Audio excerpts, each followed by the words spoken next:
ladies and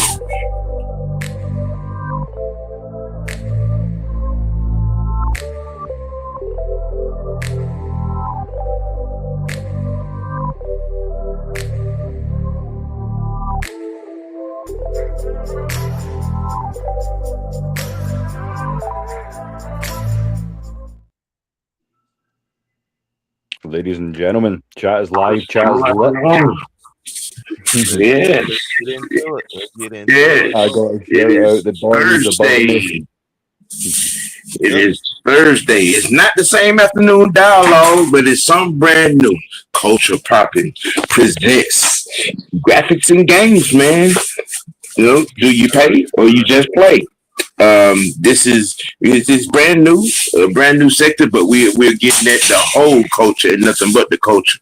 And who's going to be leading this ride? Mr. Psychopath and the Pot Story. Y'all get at it, fellas. Ladies and gentlemen, boys and girls, if you'd like to shout out the guys above me, because I'm about to do the same. As I say, we have been circling around and bringing these topics up in a roundabout way through the shows for a minute.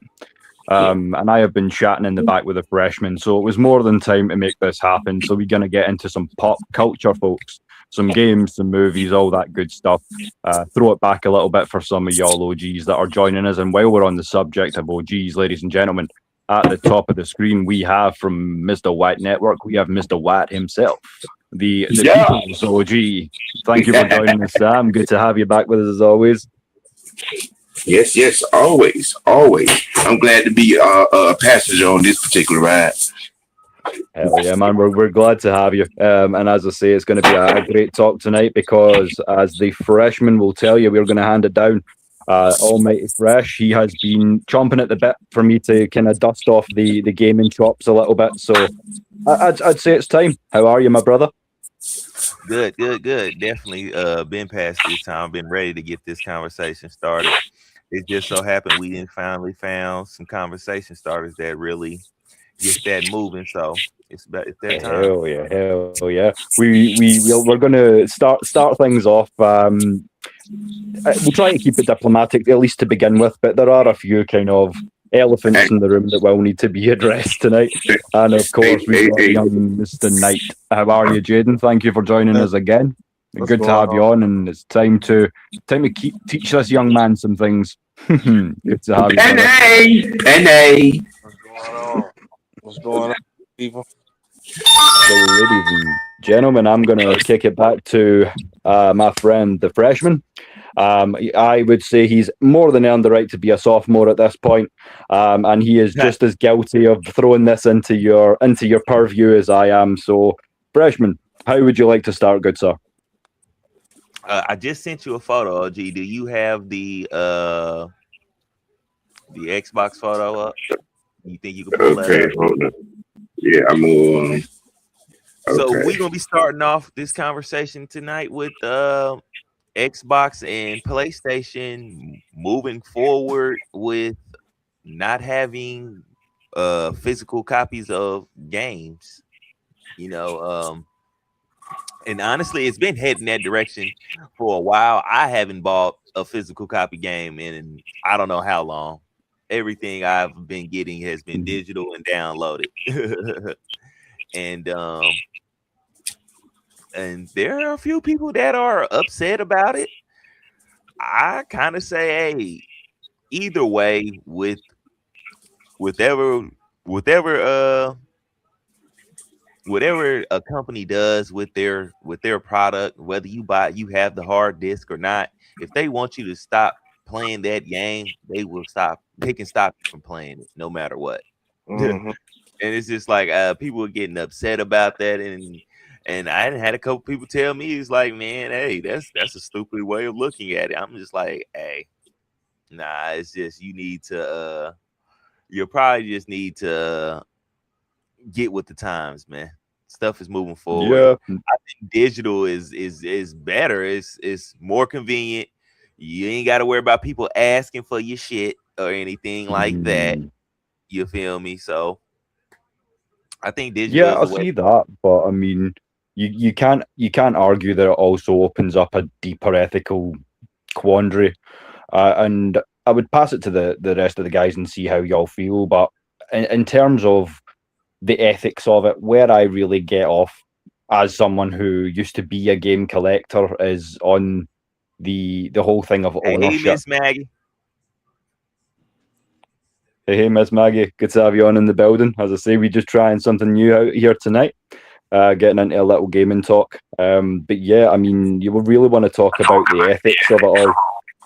If you don't, not own it, piracy theft at this point.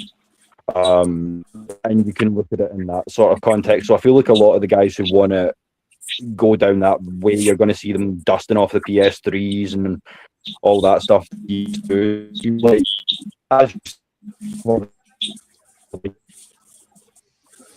I mean, I feel. What's up, so Perez? big a deal. Hello, what's good? I was going to say, I think people who have disc and who are the collectors of that, I think they should start just looking at their collection as, hey, this is money now. Your disc have become collectible items now. It's going to be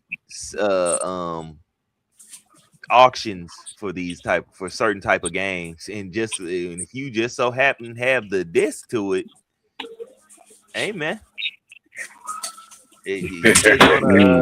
Especially some of these discs where you had like the limited edition liners and certain players or anniversary editions and things of that nature, they may end up being worth a bit. And that's a positive and a negative. It's a positive if you hold the games. It's a positive if you're now looking to still collect, because companies like we have one here which is essentially just a purely second-hand shop for gaming called Sec. Now, feeling some a bit second-hand, you're going to go through the roof.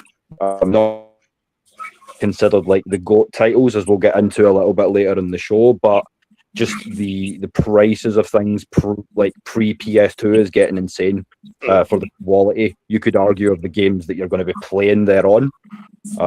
But yeah, I mean, if you've got that money and you're a collector, view it as that, because I don't see there being much ground now for either Sony or Microsoft to backtrack on where we've already gotten. And I feel like they're using a lot of you young guys to say that effectively we're just following consumer trends. And you can obviously tell me how you feel about that one, guys. I'll throw it out to the rest of the panel. But yeah, I'm not too happy, but I can see both sides. Well, I myself, I made the switch from PlayStation to the Xbox for two reasons. More like now, the first one was the graphics. I felt like the graphics on the Xbox was better. And then two, when I went shopping for the Xbox, and this was, I think, what was it, 20? It was 20 or 21 when I got the Xbox Series, and I'm like, oh, I ain't got to go to. I got to get a membership and just download my shit. I mean, the convenience. You know what I'm saying? To me, was just as much, high strung, and then going through and looking at what they had in the store for the membership and all the different variations. Even though I'm quick to tell you, I'm a sports gamer. You know what I'm saying, for the most part. Now I might delve off into the old school shit. Mortal Kombat, Pac-Man. Centipede. You know what I'm saying? In Little Battlefield, you know what I'm saying? But then there's been some new stuff, I dabble around with Halo a little bit, and some of the warrior type, games, but I said it then. I said this is where at that particular point I was like, shit, the rest of the game would probably be fucking about. I mean, the convenience and it's easier. I haven't had a problem. I mean, dealing with stuff that you deal with the disc factor. Mm-hmm. You know what I'm saying? And still be able to, dabble into the old school shit, So I mean, you're always gonna have pushback, for people that are set in their ways and dealing with stuff or playing a certain way or playing a certain game. You know what I'm saying? You're always gonna have that pushback. I mean, but for me, I'm like, hey, let's roll with it. I mean, it's a better era, if you ask me. Mm-hmm. I can see both, like what you're saying there, Sam, and it does kind of, outside of the proprietary rights question, if you're not that concerned about the ownership, that, well, quote unquote, of your game, then obviously you may feel a certain kind of way. And I mean, as someone I kind of tried my best to embrace the digital revolution through the laptop. I don't own a Nintendo 64, but I run emulator software. Same with the Game Boy Advance, so that allows me, and hopefully you guys in turn, if it's something you're interested in, you can hit your boy up, of basically allowing you to live vicariously and go back and play these games without having to invest in the retro consoles themselves. So I mean, the digital revolution's been wonderful in a lot of ways. Sorry, Sam. Yeah, look, as a kid that came up off of Atari, okay, trust me, the gaming industry has came a long ways. Okay, you know what I'm saying? From the Atari to the Gamecube to the Nintendo, you know what I'm saying? I mean, the steps in the you know what I'm saying, and the progress, you know what I'm saying, and then still, like, even now, like, every now and then I'll dig off in there and go find asteroids or Galaga and Centipede and fuck around with it for a few days, but from those days, way back in 1980, okay, so now the gaming systems as they were have come a long ways. Microsoft has come a long ways. So has Sony. But Microsoft, I think is pushing the envelope. Yeah. And I mean, I don't necessarily remember the games of the 80s per se. I wasn't born until 91.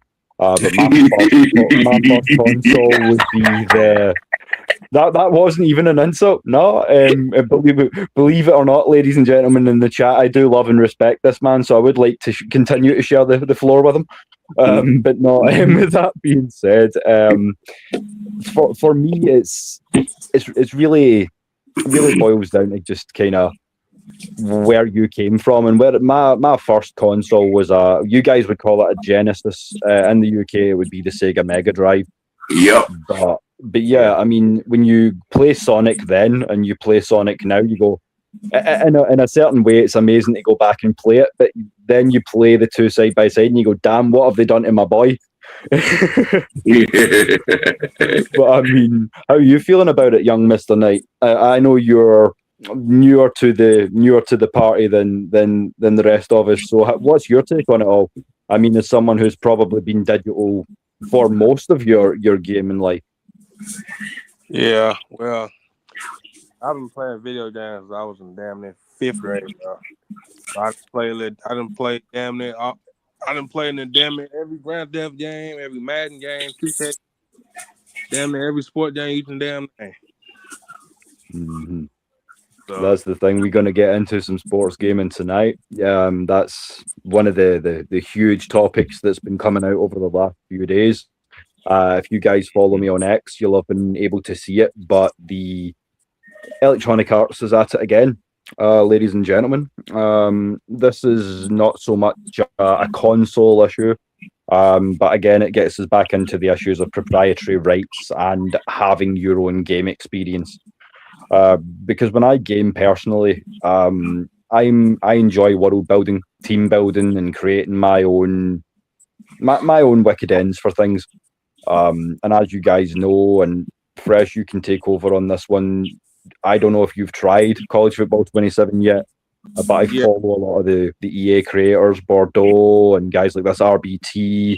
not the expert. All these guys are up in arms because of the fact that college football 27 on the offline solo modes are now starting to input microtransactions. So you're having to pay real money, which didn't occur or really affect my thoughts on the game until I realised that if you have Nick Saban's literal college football career, including those 7 national titles, ladies and gentlemen, you still max out your coach unless you pay real money.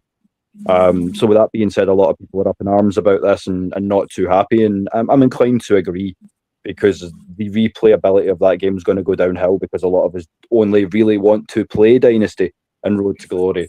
So Fresh, how are you feeling about that? Obviously, especially if you've had a hands-on experience. I mean, what do you think of the game, first off? And secondly, is this as deep as we think it is? Is this going to be a make or break for EA going forward? Because it said, yeah, this is up to you, creator, to tell the fans what's happening. We're not going to go into too much detail. We're not giving you Coach XP sliders back.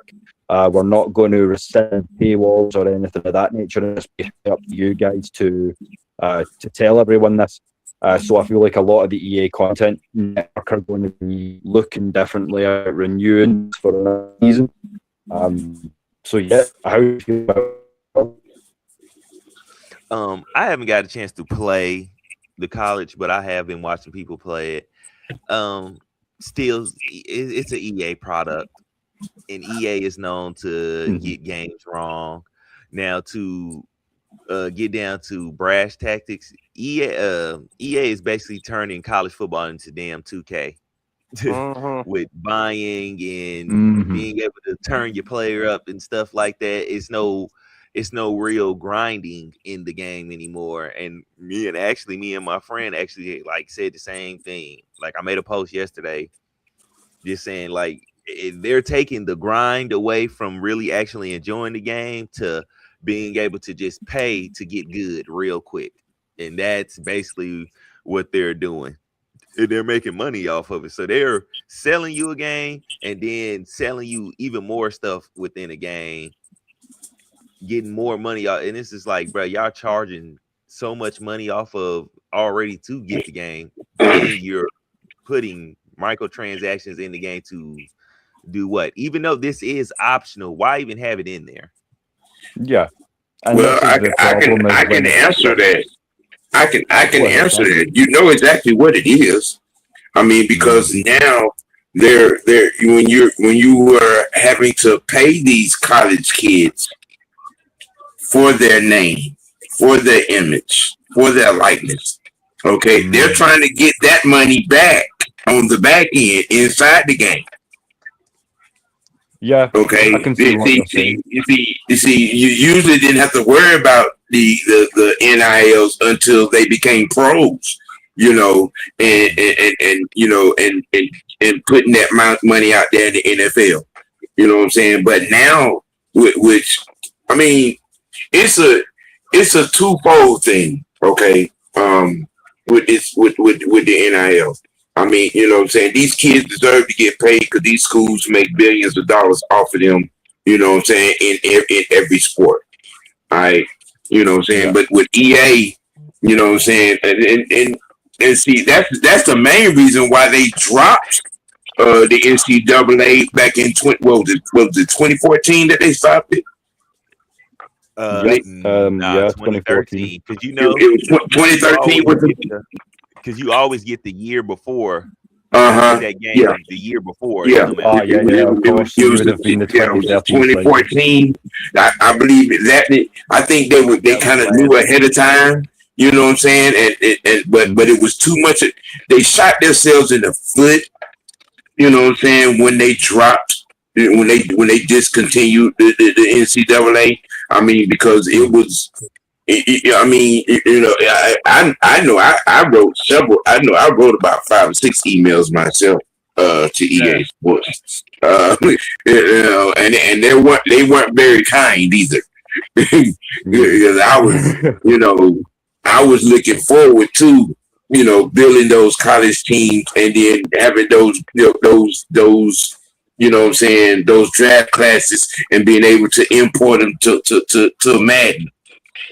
Yeah. You know what I'm saying? You know, I mean, I would, man, what was it, 2015, 2016, 2017? Yeah. EA Sports probably knew me by a first name basis with some emails that I sent. Yeah, man. That takes me back. It's like, you know, I emailed so many to, like, I don't, can you guys remember how flawed was it Madden 20 was? I think it was no Madden 18, the one with Calvin Johnson on the front. That was just a horrific experience. Man, honestly, emails, to me, man. ever since that Odell Beckham catch, every year after that, they modeled the game after whatever big happened that next year. They basically modeled the game after that. So it played the way that play happened. So that year, that 2016 year, that year Odell had that catch. The next year, they made the game basically around being able to do that. And then the year after that, it was I think we had a year where like defense was just dominating. Like the DNs, that was when Von Miller was just on the scene and stuff. So then you had crazy DNs. It was built around that. Then you had one where it was built around just the run game, where you can just run the ball on anybody. Couldn't stop it. It was just like Madden became a hype train instead of actual football game. Yeah, and this is where I get into the whole context, and this is something that we can maybe talk about, and we can get into it now for sure. Actually, and that's whether or not you feel like it would be better or worse for the industry to take away exclusive rights, because you can also look at it at the fact that EA can do pretty much whatever they want to us right now, because the only studios that are really trying to compete are free, and essentially they're giving you the world-based editing games, and that's where you get into things like Maximum Football and things like that, where essentially they will give you teams that are as contractually close as they can be without getting them sued. And then if you want to make it any more realistic, that's down to you. But I mean, I just feel like these games are never going to compete with a studio the size of EA or a company the size of EA. So I mean, they can. They really just have to make their games better. This is the thing. A lot of people feel like they can't compete. People are scared of the name. You don't be scared of the name. You make your game better. Yeah, you make your I game better. agree Let with your that. game speak for itself. That's all EA is. That's all EA is living off of. Madden has become a household name, and people are going to buy it regardless. Just like Call of Duty, just like 2K, those became household names, games, and whatever EA does with them, or whoever makes Call of Duty, whatever they do with them games, they know people are going to buy them just because of the name attached to it. Yeah, although to 2K's credit, the one time they did get absolutely hammered with criticism was with 2K20. You realise that a whole year out of the cycle before dropping another game. So I mean, there's a way to do it. I would sacrifice a year of Madden and CFP, but come back with a more complete game experience. I'm sure you guys would agree with me, because for all of us, it's all about the game itself, the gameplay. Going back, obviously, pushing these into Madden from CFP, following the narrative through of your players, your teams, all that good stuff. So I mean, it does take that away a little bit. Sorry, Sam, you were going to say something there, brother. Yeah. See, now, because I came across a conversation on IG when a guy was somebody was on a full on rant. You know what I'm saying, about his salary cap being in a negative for 4 straight seasons. I said, well, here's your problem with that. You're trying to build a super team. You know what I'm saying? And when you have to deal with, salary cap, when you have to deal with these contracts, okay, and now that they've added restructuring contracts in it, man, okay, restructure a contract you want to. You did see what Madden has low key done is made you have to read. It has made you have to do math. It has made you have to understand contracts. That's why that's how I can tell a lot of these cats now that play Madden now, they play it without the salary cap on and the trade restrictions off. Yeah, like instantly when you go into an online game, you can go, yeah, I know what your settings look like, brother. Yes. That's why I stopped playing online. They coming in with these all-star teams. I'm like, really? This what you do? Yeah, and this is my criticism with the whole thing is it's like that's what puts so many of us off fucking playing online is the fact that it's essentially become Moneyball, and now you're trying to fuck with the solo modes. Leave us alone and let us play the game we want to play. That's all I'm saying. I'm like, I understand we're in a digital age. I understand that you're trying to do the best by who you feel is your most loyal consumer base. But at the end of the day, all we want to do is play fucking football or do a bit of wrestling, whatever it may be, or insert a game here. But it's getting silly after a point. I'm cool with it because I mean I've learned over the last 3 years, what I'm saying, how what to do and what not to do. I mean, I've adapted to the Bill Belichick New England Patriots way of thinking. All right, when it's time for a new contract, we go ahead and hit on these draft picks. You know what I'm saying? Because I ain't paying nobody.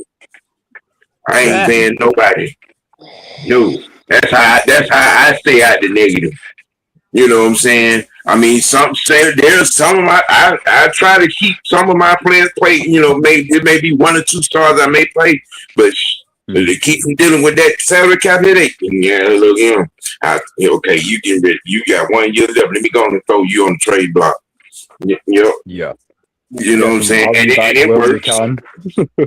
You know what I'm saying? But like I said, the thing is, it is making people, do something they don't like to do. That's really work. You know what I'm saying? Especially in the franchise mode. So that I live in the franchise mode. Building a team, shit. Scouting, and all of that. Yeah, that's my jam too, is combining the world building with franchise mode. So as I say, I feel like this is a great place to announce it officially for the first time, because I'm sure some of the fans will want to jump onto the rosters, but I've been lobbying. It's kind of fallen away a little bit just while I'm dealing with some housekeeping, getting these channels up and running, and so to speak. But I'm going to be creating essentially a game for all my peoples. So there is to be a team which is under the working name of the AFNI Alliance, headed by boys. So I'm going to be essentially the guys on the panel know I'm going to be creating players of us. If it's wrestling, we're going to be taking on gimmicks and all that good thing for fantasy booking, franchises, possibly some online play as long as you don't come against me with the Canton All Stars. But with that being said, Young Knight, how are you feeling about the way franchise is going? Do you think that this pay to play is going to have an effect on you consume the product, or do you think it's going to be the same? Have you been paying attention this entire time? Is my question really?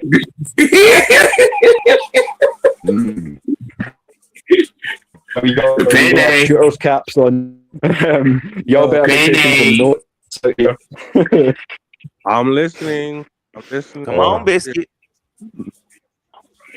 Well, if you were listening, you would know I just put the question to you, young man. Yeah. But no, I mean, how are you feeling about this franchise thing? This is a handicap match, people.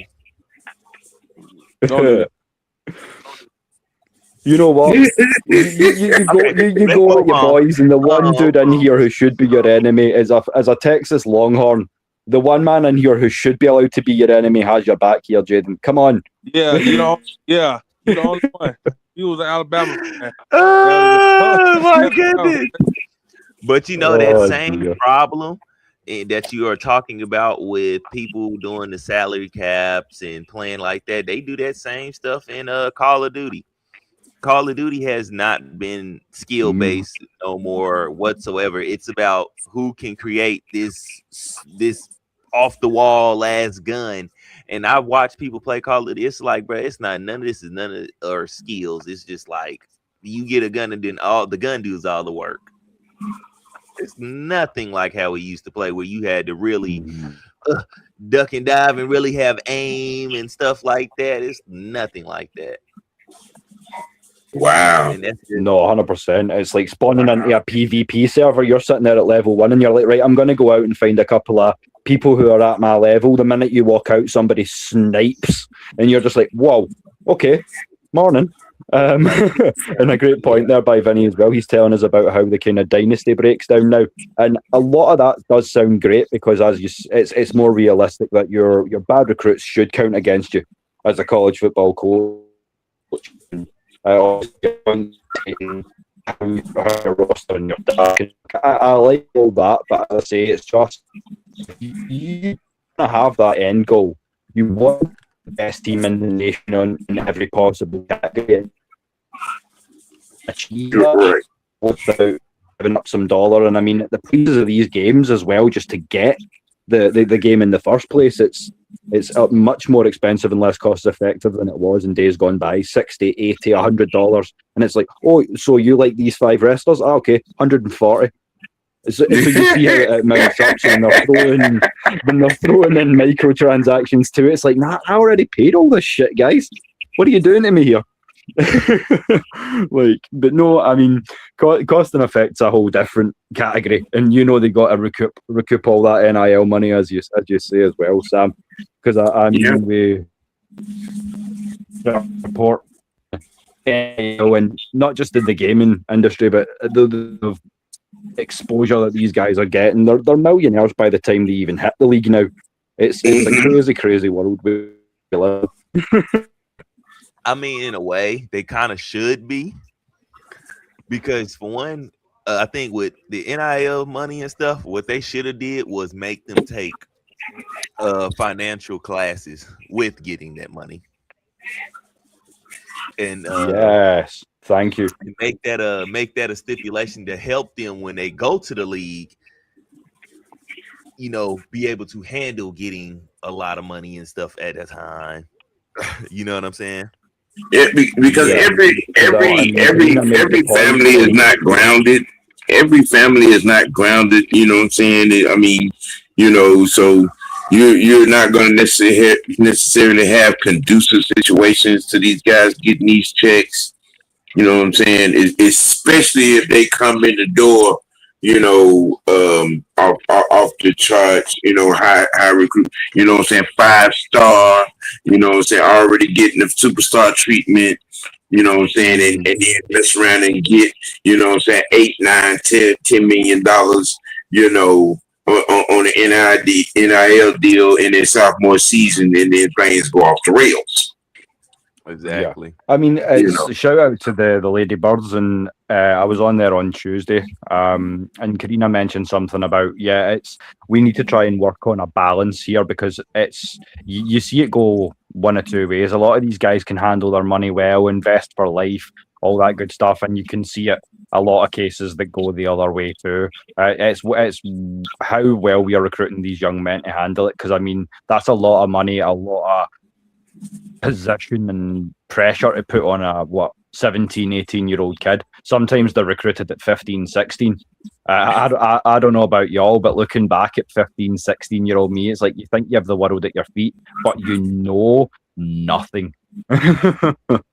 Yeah. So, I mean, it's kind of, it's an interesting one, and it'll be certainly intriguing to see how it goes in years to come as well.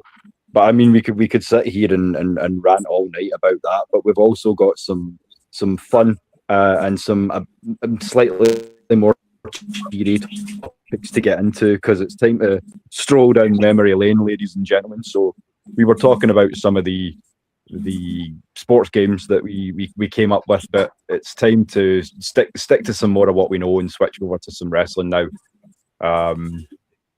What's wrong with 25-plus-year-old dudes? You've got a few on the panel tonight, Corey, so choose your next words carefully, brother. It's all love, my guy. But no, I mean, let's get into some wrestling gaming now. And if you're going to set it the bar as low as 25, man, you're going to miss a lot of people with that, I think. So, but yeah, Freshman, you wanted to get into the wrestling chat. I know this is something you did recently over on your chat. Yeah, well, I think it may be the same channel we're hosting on your side tonight, which is your gaming channel. So I know you were talking about obviously some of the games that you enjoyed playing from the wrestling universe in days gone by. So why don't you take us down memory lane a little bit to start, and we can fill in some of the blanks, and let's get this ball rolling into some wrestling gaming, because I mean, to this day, the articles, some of the greatest games ever released have been wrestling titles, and I'm sure we would agree with that. And also, let's talk about some of the games coming up as well, because I know there's a lot down the pipeline. So yeah, brother, tell me about some of the things you're excited about coming up. As far as upcoming releases, we have Gears of War E-Day will be coming. I already got that on pre-order, of course. Can't wait to get into that. This will take you to what happened before the story of Gears of War and the adventure of Delta Squad, my bad. And then we had an announcement that Resident Evil is remaking Code Veronica and coming back out with that. And if you old school gamer, to play that again. Know what the Resident Evil Code Veronica is going to be, and definitely got some my absolute second bit. Probably, I don't know, man. I loved Survivor because that had that arcade House of the Dead. But, I mean, in your top 3 Resident Evil games all time, you need to look at that list again, I would say. Oh, my top 3? Ooh, it'll be 4, 5. I might have to say 7. Ooh. 4, 5, and 7. I'll give you 4. 4 was fantastic. I loved the Nemesis. I loved 3. Yeah, you talking about for 3? Yeah. Yeah, man. Like, questions on. Oh, also we got God of War. I forgot the rest of the name, but it's not going to be Kratos. It's going to be his wife that we are playing, and a lot of people were upset about that. Wow. So nah, man. For a lot of us, as you say, that are true gamers, it's good just to go back to that universe again, isn't it? So yeah. And then, of course, there's another Call of Duty Modern Warfare 4 coming out. Let's hope they go back to the old school running gun, and it's not all this slipping and sliding and shit like they've been doing, running off walls, bruh. I promise you, bro, y'all ruined Call of Duty when y'all got to doing that crap.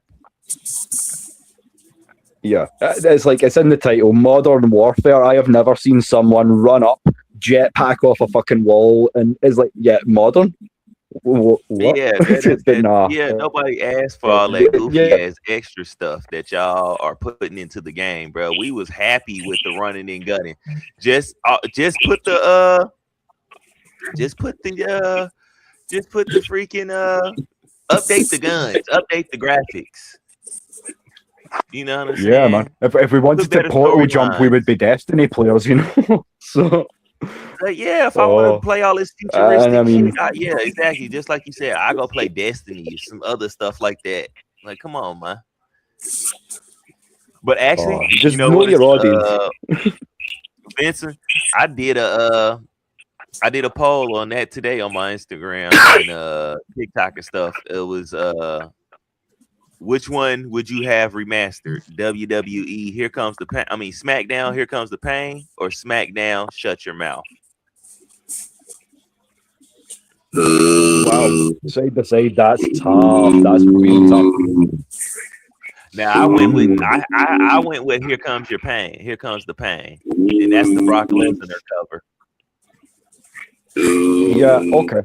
by a hair. I loved Shut Your Mouth. That was so good. You had the returning Hulk Hogan when he ditched the NWO the second time around. Mm-hmm. I have a real soft spot for both of those games. I'm not gonna lie, but I think Fresh, you're right. It's a lot closer than a lot of people would maybe say.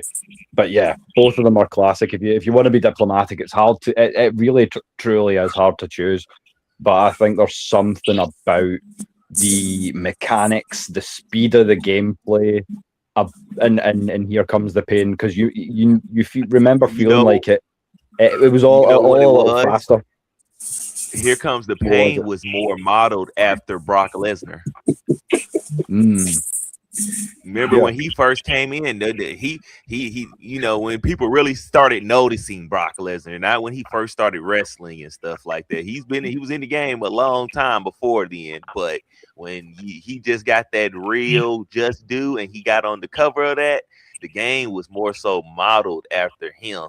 So I think that's why the game felt so good. Like everything felt so smooth and everybody felt kind of athletic in the game.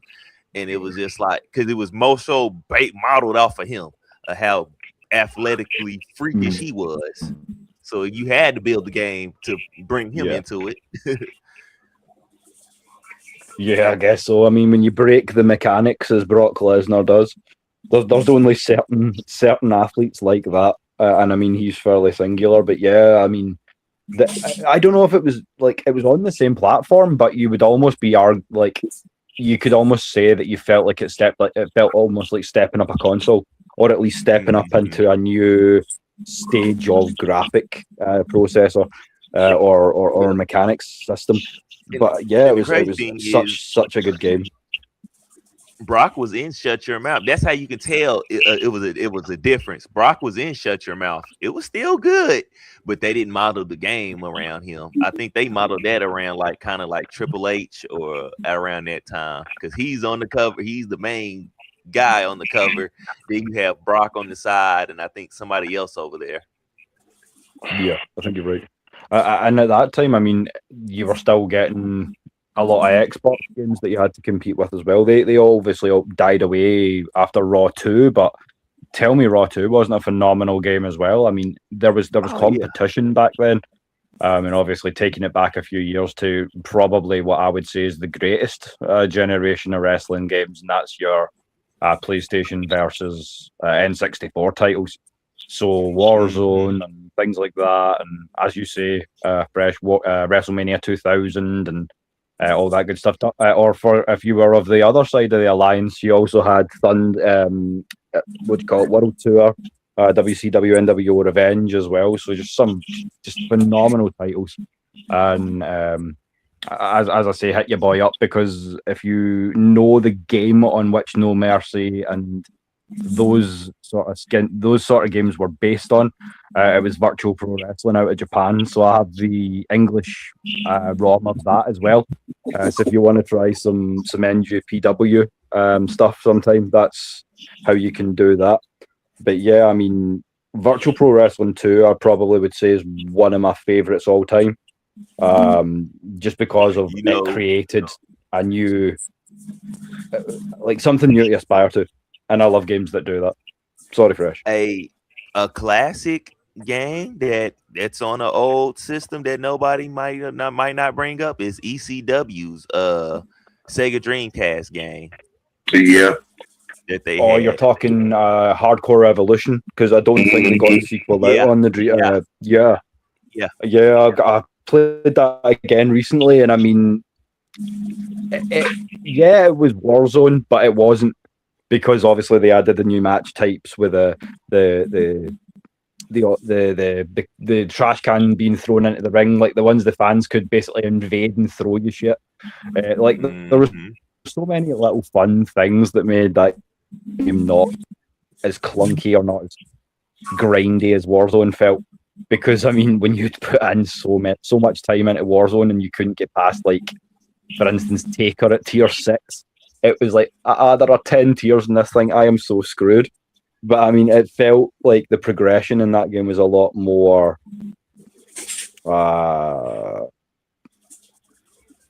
a lot more streamlined, we shall say. Yeah. Because Warzone was a grind for as good a game as it was. Now that would be WCW versus NWO. Right. What you got on that, OG? I mean, I'm occasionally I'll try to, I go and look for something, different. I mean, because I'm the type I kind of stay in my own, stay in my own lane. Stay what I'm used to. You know what I'm saying? I'm not really a Call of Duty type, even though I like to watch motherfuckers play this shit. And then again, I dabbled in Battlefield. It seemed a little bit better. Hold off on that. We're gonna talk about that here in a second too. We're gonna talk about that. Oh yeah. Well, you have the floor. We got nothing but time tonight. As I say, this is just a pilot, so yeah, man. Because I personally believe that Battlefield is way better, and I say way better than freaking Call of Duty. I think whatever they have done with Call of Duty, they need to go undo. Because I mean, now Battlefield 4 to me was that shit. Yeah, Battlefield 4 to me was the shit. I forgot which Battlefield it was. It was the one where you were the cop, where you played the cop. I forgot which one, but whichever Battlefield that is, that was the one that really made me be like, you know what, Battlefield deserves a lot more credit because Battlefield has stuck into a lot more realism and actually stayed on track of being what it's supposed to be. Call of Duty has. I mean, you could fly the helicopters, the drones. You know what I'm saying? Call of Duty, you know what I'm saying, bro? Right. And I feel like it's such a clean experience now, like Fortnite and to me. Right. I see what you're saying. Yeah, I mean it's war. You want your game to be a little grittier, and that's another kind of game I could throw back to. Do you all remember the Medal of Honor series when they hit Medal of Honor Frontline? Yes. And then what was the one after that? Yes. A couple of years after they released the Big Red one. It was Frontline. You had Sun Rising. Mm-hmm. Those games were like, if you wanted a gritty war game right now. Yeah. Mm-hmm. Battlefield is better with ground troop activity than Call of Duty is. I mean, you know what I'm saying? You could call your missions a lot better and orchestrate your missions a lot better with your ground troops. You know what I'm saying? As opposed to what you do with the singletary missions on Call of Duty. Yeah, for sure. As you say, it's just if you're going to play a war game, it has to feel like a war game, and if you're playing modern, it's got to feel that way. And that's why Medal of Honor Frontline is the greatest war game ever made for me, because if you go back and play that D-Day mission, it was literally claustrophobic. As the ships were landing on Juno Beach, you could feel, I was like, wow, this is intense. Yeah. And you don't get that from your new Call of Duties. I'm just not very invested. Oh, great shout. Okay. Battlefront was a fantastic game. Then they made the mistake of remastering them because I'm not as big a fan of the new ones. I don't like the second one of the old crew was one of the best games ever. If I got a PS2 again tomorrow, that would be one of the first ones I would buy. Would be Battlefront 2, but I don't really like the new ones too much. Yeah, so you had Medal of Honor, Medal of Honor Underground, Medal of Honor Alliant Assault. Then you had Frontline. Then it was Rising Sun. Then That's Infantry, Rising Sun. And then Infiltrator. Then you had Pacific Assault, European Assault. Then you had Heroes, Vanguard, Airborne, Heroes 2, and Warfighter. was the last what a one. run of games we were. Now, hold on. Hold on. Now, Penny, Call of Duty. I've heard you say is your shit. You should have an opinion on this particular portion of the show. I ain't never said Call of Duty was my shit. I said You should be able to talk anything. Wow. You just been sitting up here quiet. Man, I've been sitting here listening to y'all type of game that y'all, you know what I'm saying? But I told you, I need to apologise for that, Jaden, because I think tonight there was because we came in on a rant. I think I kind of got on my high horse to start with, and now I'm having to backtrack just a little bit. So no, I mean, if you want the floor, you got the floor. Talk about some of the stuff you're excited about, or some of the games you loved. We chances are we will remember them. As I say, I know you were talking about some Uncharted earlier. God of War. You should have. That was your time to interject right there when I brought God of War in. And when you said God of War, when you said they're not playing the Kratos, I'm like, bro, what in the entire hell? And they've not even made the easy decision and made it Atreus' story. You could have went with the son rather than the wife. I say, because I like correct me if I'm wrong, but wasn't she killed off in like one of them maybe 3 or 4 games ago? If I'm wrong, please correct me. Okay, so this is the thing. So she died. We don't never see her when he leaves Olympus, and after doing all that, like we never see his wife really, the one that he has the son with now. Right now, you get to play as her. But what I don't understand is why people are so upset about that. It is said in the story, if you pay attention in the God of War games, it says in the story when he first came there and he met her, they both fought to a stalemate. So it wasn't like she's weak or anything like that. She's actually pretty much just as strong as him. Now we get to see what was up with her, what was going on with her, and then you get to a whole new different type of adventure. And as far as because a lot of people was complaining that it's a female playing the main role, I have no problem with that. I think there's some excellent female role characters that's been out there. Tomb Raider, you got Lara Croft, you got Ellie from The Last of Us. Those are great female gaming characters. You got Aloy from Horizon as well. Like there's some very strong female characters. You have great female game characters Samus, let's go throwback. Samus, for people who don't know, Metro Meteor, I think Samus, that's a female. That's not a dude. Even though she in a bodysuit, that's a woman. For y'all, or for the Soul Blade fans, or Soul Calibur in the US, check out Taki the Demon Hunter. She's badass. There's so many badass female characters that it's just like, yeah, you really should be used to this at this point. And if you have a problem with a female taking lead, that really says more about you, in my opinion. I'm a big Tom Clancy fan. I like his Rainbow Six. Yes. Now you talking some shit. Now, if you don't know if you ain't a fan of Rainbow Six, because I remember 9, 10, 12 hours, that right there. Rainbow Six was my first military game. Yeah, Rainbow Six. That's one of those games you could dust off tonight, and I'd be like, right, get me a large jar of coffee. I'm going to be here for a while. Like even now.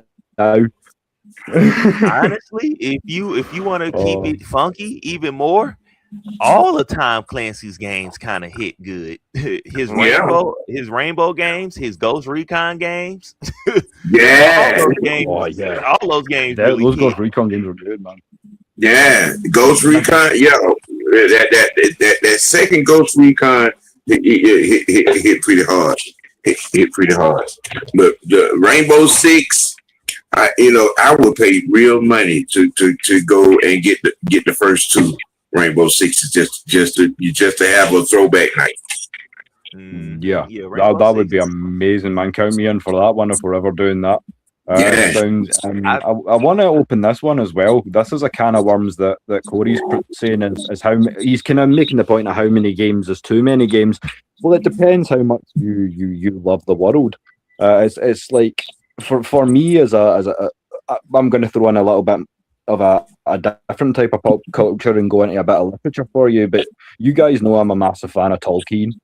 I will take. I enjoy the Rings of Power immensely. In fact, once we're done, the missus and I are going to start rewatching the Rings of Power again, purely because there is a difference between standalone titles and titles that provide good plot armor.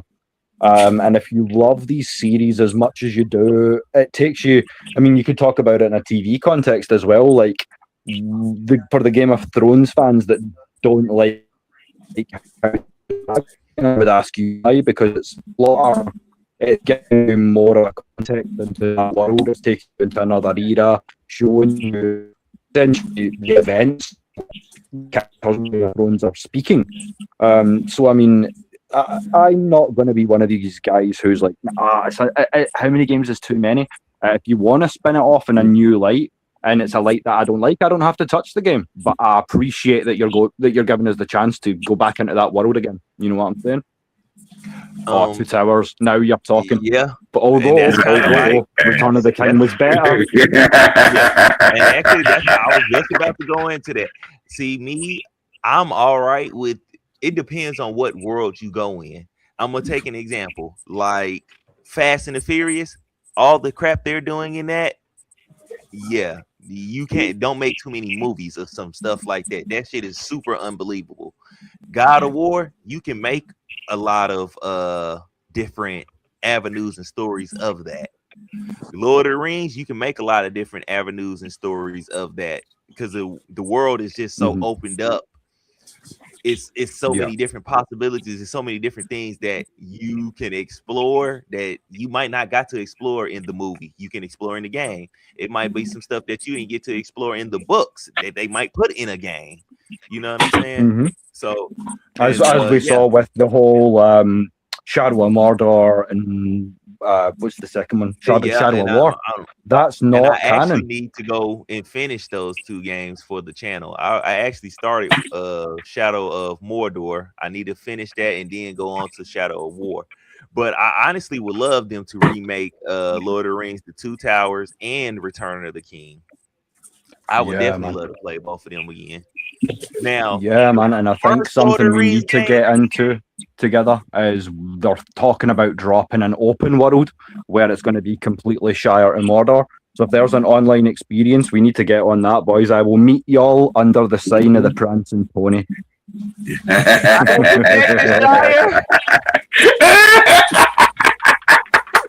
Yeah. For sure. I mean, just to let you know, young Jaden, it does come in pints. Yes. They already got the kind of open world format with the Shadow of War and stuff, how open kind of that is. So you can kind of see how they'll take that into that game. Yeah, and I mean, they've got a lot to draw on with Hogwarts Legacy as well, because I loved that game. That was phenomenal. You know what's crazy? And we've got a Hogwarts Legacy 2 coming out soon. I felt they were hampered in so much as I was like, how are they going to do this for a character that's not directly related to the main story? But obviously, again, casting it back 70 years, I think it is, before the events of the books / movies. It was a great way to spin it, give us characters, give us arcs and events that we knew of but hadn't maybe seen. So yeah, I mean, just if you can keep them up to the quality of Legacy, just keep them coming. Oh yeah, Gollum sucked.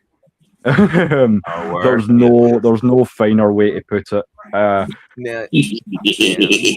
I would rather play the Hobbit farming game, A Hobbit's Life, for weeks on end than go back and play Gollum again. Although they did recover. It's rare that you get a bad Middle Earth game, but they came right back with I can't remember exactly what it's called, Return to Moria, and that was stellar. So, I mean, one bad game out of, 12, 15, I can't fault them too much. See, and also another thing to go along with Corey, your question. Look at the Resident Evil franchise. That's I would like to say that's another franchise who has done the gaming community right with their longevity in games. Like the first one, second one, all of them are great. I even enjoyed the remakes. Now let's go back to what I was bringing up about the Veronica remake. Now, a lot of people didn't like the Resident Evil 3 remake because they cut quite a bit of stuff out. Yeah. But to me, I feel like a little bit that's kind of necessary because back then, like, it's like you don't need a lot. You don't need all that teeterous stuff because it's a lot of dead space into that game. Yeah, because when you play Resident Evil, it's a lot of back and forth.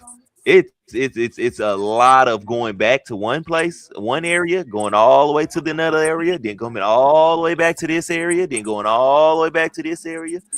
I think in 3, people were mad because they cut I think the clock tower section out of that game. The clock tower and what did they call it again? Was it the courtyard of flesh or something like that? Some crap. I'm pretty sure it was the courtyard of flesh, where you go around that crazy pool and you get the dogs, the liquor, and then that big 7.5 foot dude at the door.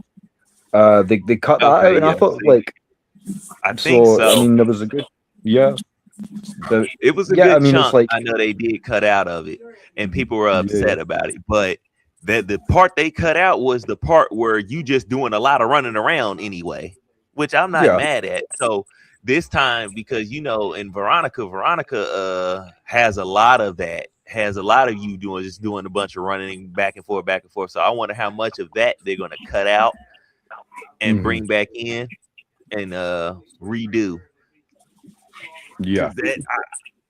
I personally, I'm not going to be mad if they cut quite a bit of that, the running back and forth out, as long as they add in some other parts, like some more action and probably as long as they do all the other characters in the game right, I'm not going to trip about them cutting some of it out, cutting all that dead time out. Just running back and forth.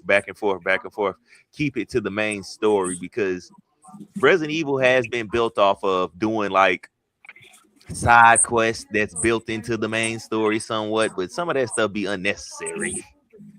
Yeah, I see what you're saying, and with all the running about as well, you can trim the fat, but then you can essentially treat them as 2 separate games.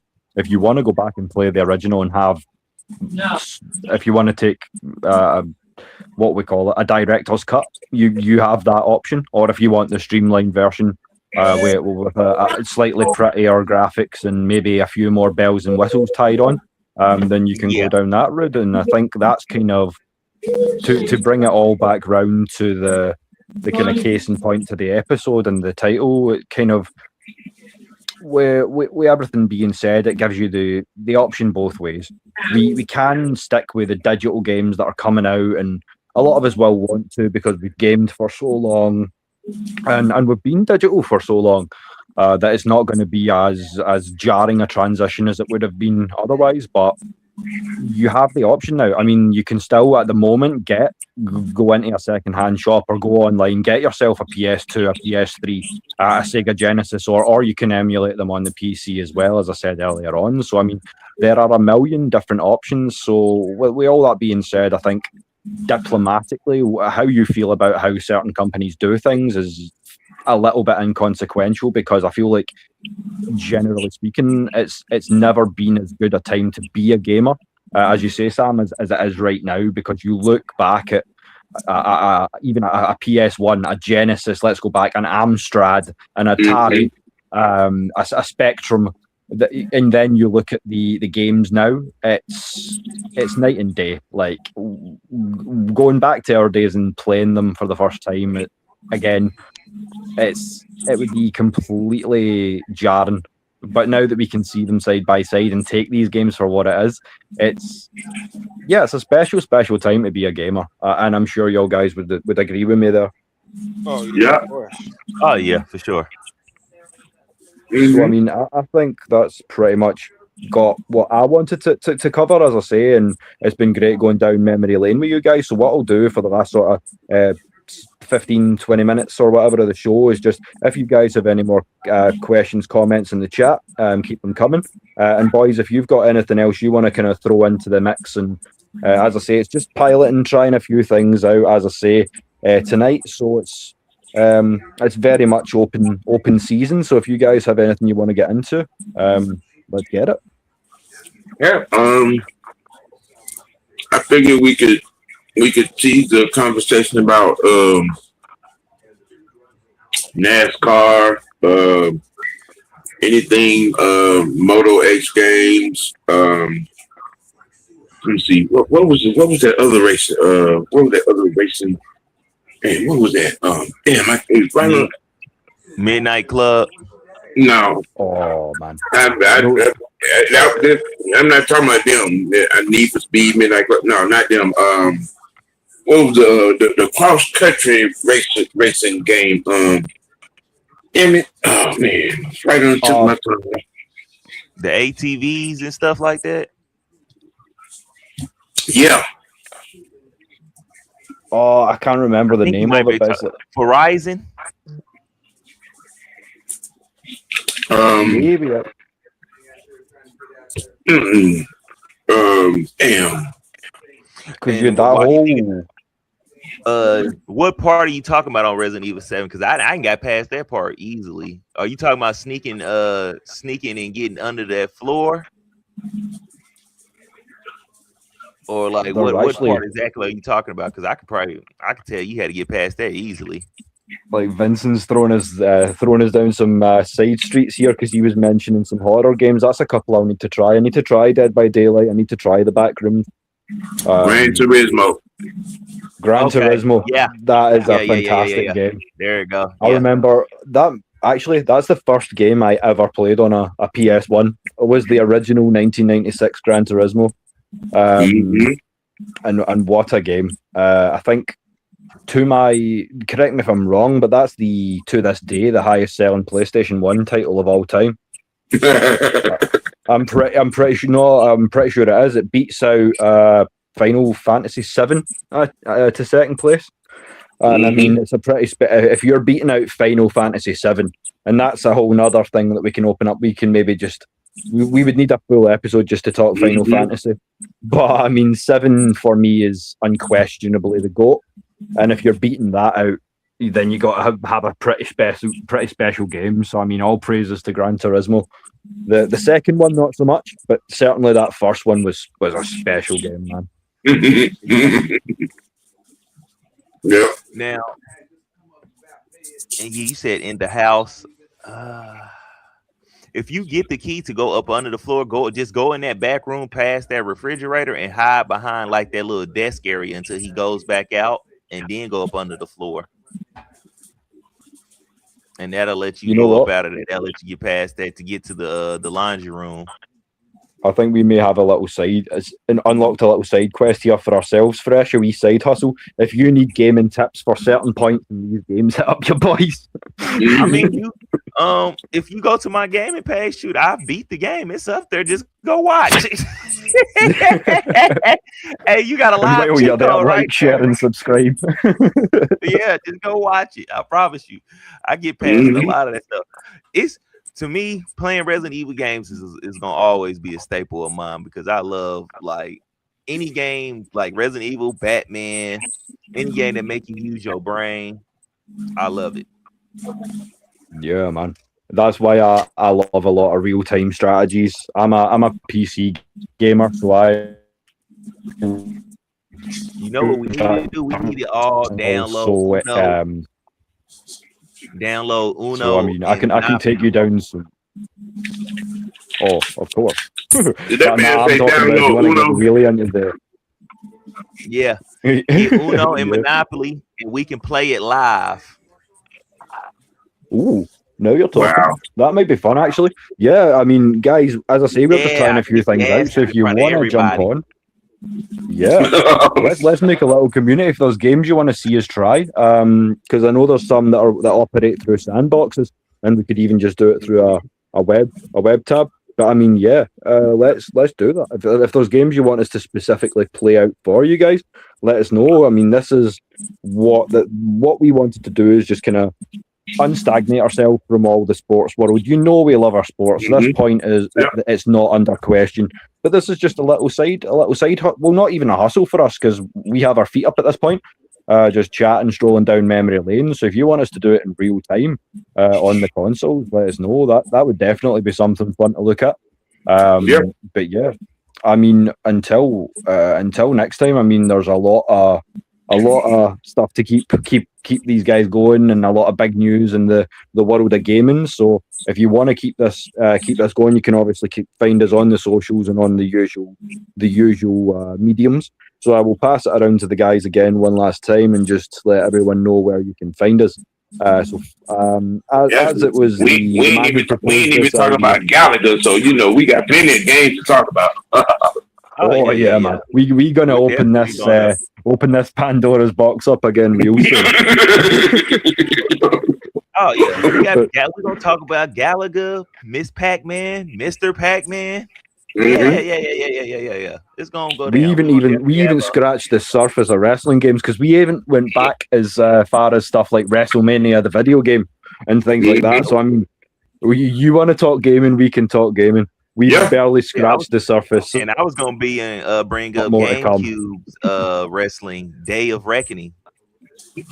And Day of Reckoning 2. I didn't have the pleasure, actually, with that being said, to try that, but that is definitely something that, again, we can maybe look at emulating and trying out, because I missed that one, unfortunately. I was not a GameCube gamer at that time, but yeah, let's get into it, because, I mean, outside of handhelds, let's not talk about the quality or lack thereof of the handheld wrestling games that have been released over the years. So with the caveat of console only, guys, if you have games you talking about somebody that grew up playing Tecmo Bowl, so you're not speaking here. Hey, trust me, I know. Man, Tecmo Bowl is a whole nother level. I go back and I still have games today. I think they're called Legend Bowl and College Bowl on PS Store. So I mean, you can still play these games. They know where their bread was buttered at the time, and I love to go back and experience these games. But something else I'd love to experience is kind of tracking down memory lane with y'all boys and kind of beginning this whole thing, because it's been fun, and I'm looking forward to doing it all again with y'all soon. I'll pass it back to the leader of the pack. As I say, we were the caveat to get this started, but I'm going to pass it back to the OG. But before I do, I'm going to pass it back to the other boys that have shared our panel tonight. So, Jaden, let the people know where they can find you if they want to talk some gaming. Hey, man. Check out the Burning Wire Network. I will be dropping shorts about Oklahoma news, all Oklahoma news. So, y'all stay tuned for that. Thunders. Football. I'd rather not. Come on. Lord. You know I love you, brother. hey, you on the other side of that Red River. You should have saw that coming. Damn, I know that. Hey, man. That's low hanging fruit. Maybe that's on me. Maybe I should have just let that one slide, but I couldn't.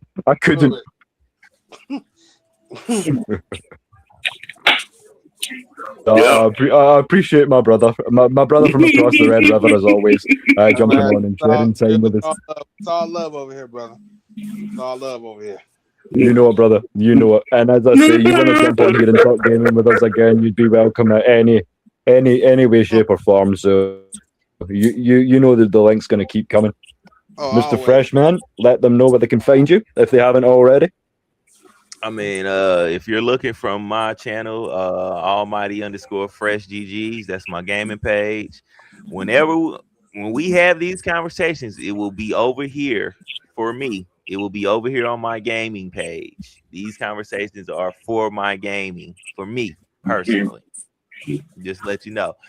But also my link in the description of this page, and it'll take you to all my other pages. So hey, you can find me all over and on Mr. White Network. You just feel me, Mr. White? Yeah. And speaking of Mr. White, seeing as we are how do I put that in a diplomatic way? We are the acorns that fall from the you and Michael's collective trees, respectively. So, with that being said, obviously, I know that a lot of the family know you're no stranger to this old rodeo. So, why don't you let the people know where they can find you if you want to keep the chat coming with your boy? Oh yeah, definitely. This is something that took a little bit of time, a little bit of creativity. So, Thursday afternoon dialogue, as you see, has turned into Culture Popping Presents. So y'all, tell a friend, tell a homie, tell another gamer, you know what I'm saying? You want gaming conversation and looking in, tell them Thursday at 5. You know what I'm saying? Y'all know my time slot every day of the week, Monday through Friday. You know what I'm saying? From Mad Monday with the OG, Almighty OG Raw Report with the freshman and the psychopath. You know what I'm saying? And you know the spinning top of the network, Wicked Wednesday Sports Tea, every Wednesday, man. Sports Tea dummy of the week that a lot of y'all seem to enjoy. And on Friday, Fashion Friday, all about the Dirty Birds. And we are probably gonna have one tomorrow. I came across a few articles, talk about stuff. So, we got a little faster conversation tomorrow. Y'all, stay tuned for that. And you can also catch me with most times out of 10 up there with Coach on Saturday morning on the Bird Feeder, and